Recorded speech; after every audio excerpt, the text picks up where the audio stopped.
Hey everybody, thanks for joining us. Today we're on a red-hot kokanee bite on Merwin Reservoir in southwest Washington. And then we're after catch and release sturgeon on the Willamette River near downtown Portland. Now stay tuned. I'm Justin Wolff, and this is Angler West Television.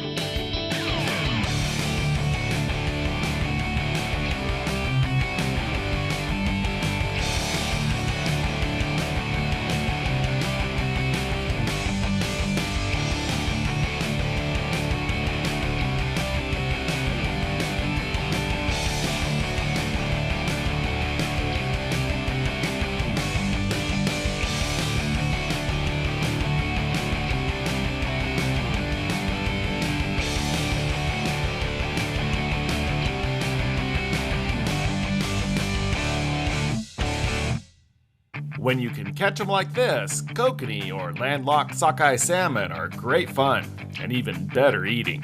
Merwin Reservoir, one of the Lewis River chain of lakes in southwest Washington, is one of the Northwest better kokanee fisheries. And today we're working on 10 per person limits with Doug Hayes of Oregon Tackle and his friends Brooke Douglas and Paul Chorby. This year, Merwin is primarily a hoochie and dodger fishery, but Doug has his school of fish working today as well. And the sling blade works great. Check that out. Yeah, let's get that third one in there. Isn't that nice? Oh, fish! Oh, shoot. Here, we got four hooked Wait, on now. hold This is on. cool. That's on the school of fish. Wow. Did he get off? No, he's there. Look at this. We got two fish coming in. One on a sling blade, one on a school of fish. And we just hooked two more. That's three in. We hooked four fish in about 2 minutes. I'm gonna grab the other net and net this other one. Oh! Oh, popped him off. Uh-oh. It's all right. So we came out here and we've been just throwing out everything today, you know, giving it a trial. We've had sling blades, we've had school of fish, we've had hoochies. We've got the Sonic bait that we put out, and it's even hammering. Fish on. We got another fish on over here. Oh, number 39. What a beautiful fish. Check this out. Oh, wow. This is the guy that can get all over. That's on that shrimp colored hoochie that we've been using today, and for some reason, this guy gets the biggest fish all day long. That shrimp color with the orange blade has just been knocking him dead. And good size one, good girthy sized fish. That's awesome. Way to go, Paulie. Right on, brother. Is it on that sling blade, Doug? Yeah. Right there. Sir. That fish. There you go. Well, there's number 40. There's our limit. It's only 1 o'clock in the afternoon, and we've just had a great day. Good day of fishing. What a blast. Been out in the Willamette, caught 2 fish. Had days out there where we didn't catch any fish at all. Then we come out here and get 40 fish. Yeah.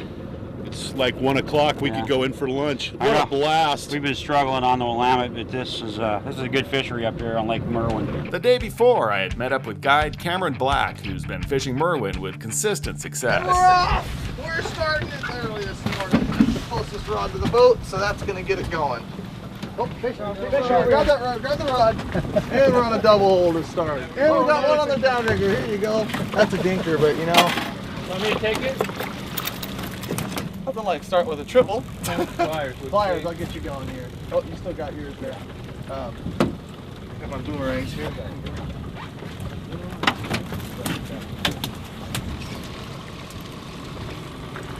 Oh, yours just took a dive.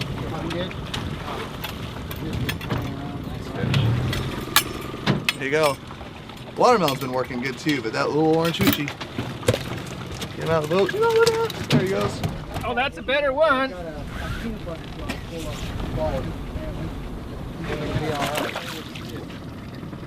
Grab that motor, Joe. Got it. Already. What do you need me to do? Okay. Run him right up to you, Bruce. There you go, buddy. Nice job. Yeah, it seems like the pink corn's starting off this morning. Bruce got a couple, and then I was letting this one down on the downrigger. And this one got bit, so now we need to start switching out some of the regular white corn for the pink corn. Look at this guy. Oh, he's still there. I'll let you work on it. Did I tell you I have to leave at noon? I leave my rod, okay? Hey, easy buckshot. You're the first one to go through the school. Boy, somebody. Got that UV sling blade I gave you. There's more coming, I guarantee you. Nice job. This is the hot one today, the UV sling blade. A little red corn.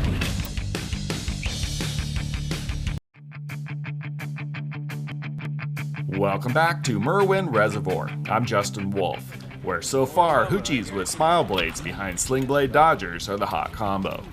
I'm a real big fan of this UV that Shasta Tackle puts on. They put 3 different layers of films and tapes on there, so you actually get a UV that's really effective in low light, deep water conditions, and also in high light, top water conditions. So it's a great all around one. So the side rod here, I've been putting out about 60 feet. I don't think the fish spook as much if they're off to the side of the boat as they do in the back, but we're also doing that so they don't tangle up, and then also when you hook a fish you can bring it in without dragging in 3 other rods with you. So a lot of this kokanee fishing is you know, just being efficient and making sure when the fish are on the bite you actually got rods fishing in the water and not tangled up the whole time. Yeah. That's him. I got him. I had him and I lost him. And he's gone. Huh, I'll be darned. Yeah. Thanks, Joe. Grab the rod next time. No, I wouldn't want to do that to you. Would we, Bruce? So most years at Merwin, the limit's 5 for kokanee. Last year it went to 10 for a few months. They brought it back down to 5, and this year they're giving us 10 starting early in the season. So that's what we're after today.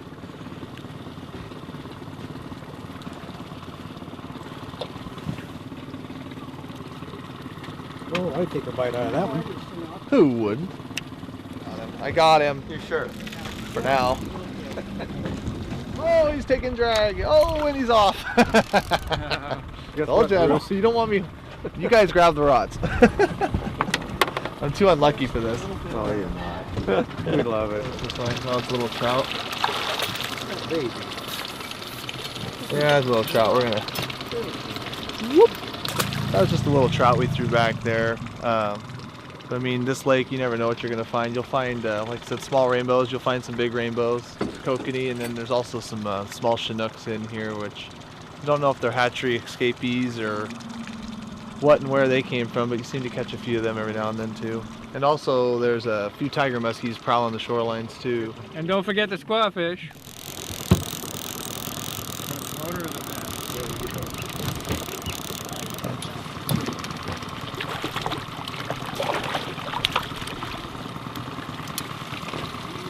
Bruce the scooper duper. It worked that time.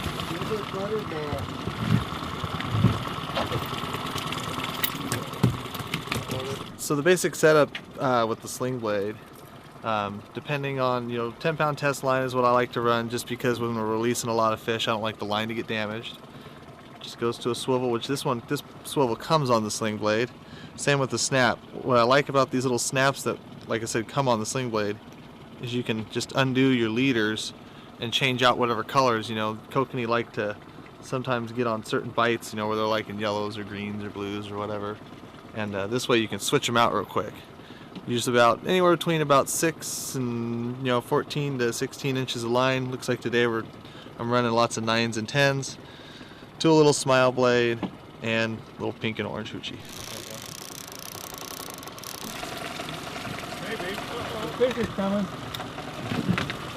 One's going in. Watch yourself. Oh, look at that one. That's a fatty. Whoa. Balking first. I fish at Rife Lake a lot, and these fish down here seem to have a bigger girth. I catch them a little longer up there, but the girth is a lot smaller. Ta-da! Yay! It's got to be at least 20. Oh, I'm probably going to do a count. Lights on again. Now that's a great day of kokanee fishing, and now all we have to do is be sure not to overcook them. Now here's a little tip that might help you catch a few more kokanee. Try using fluorocarbon leader like this P-line 10-pound. Fluorocarbon leader is not only invisible to the fish, but it's also a little more stiff, allowing the dodger to transfer more energy to your lure, giving it a little more action. Now if you like a little more action, then stay tuned because we're going to the Willamette River for catch and release sturgeon. It's springtime on the Willamette, and we're with Phil Perone of Procure and his friend Dave Herber, and Owen Hayes, host of the popular Northwest outdoor show Outdoor GPS.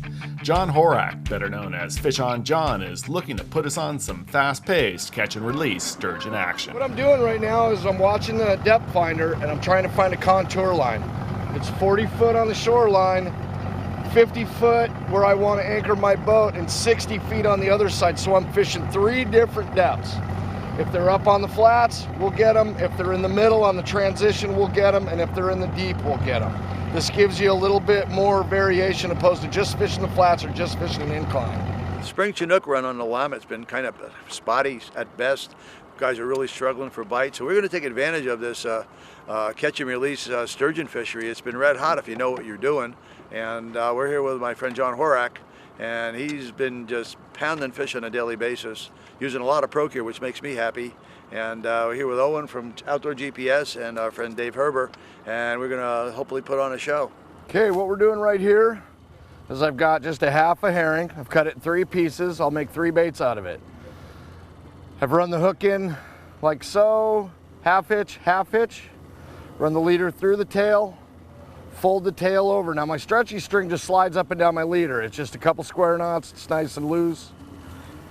Put it through the center of the tail, fold the tail over, stretchy string it. That'll keep your bait from spinning. If your bait's down there spinning, it will not get bit. Chances are it's not gonna work. So I want my hook fully exposed, just like that. Okay, and what I'm gonna do now is I'm gonna eject it with Procure Bloody Tuna, which I mix half and half with Sturgeon Frenzy. That's just kind of my thing. All I know about this stuff is if you don't have it, don't go. Just gonna inject it. There's not much coming out.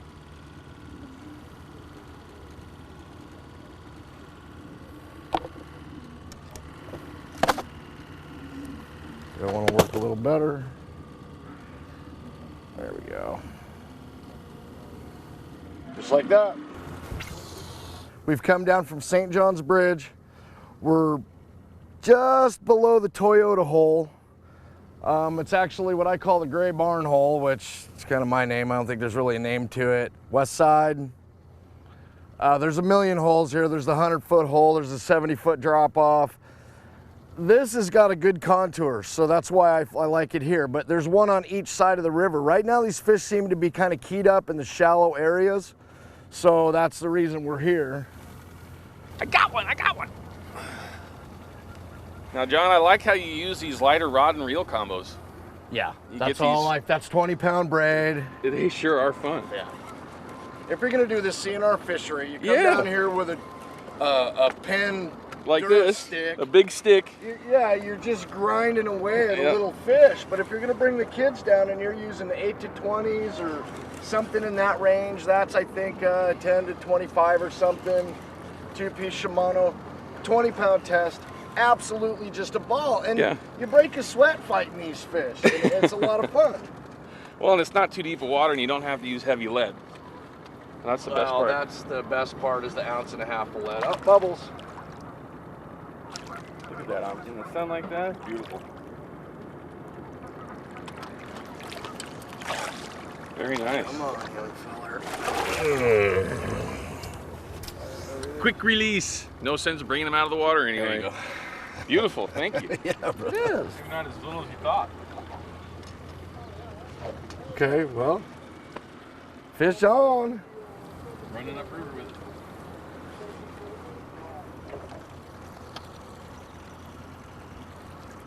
Oh yeah, little gator. Hey. John, have you noticed these fish looking really fresh the last week or so? Extremely fresh. There's no abuse on them at all. All their scoots seem to be super Scoots sharp. are razor sharp. If you look at this fish, if he doesn't try and trade my hand here. Very pretty, very nice fish.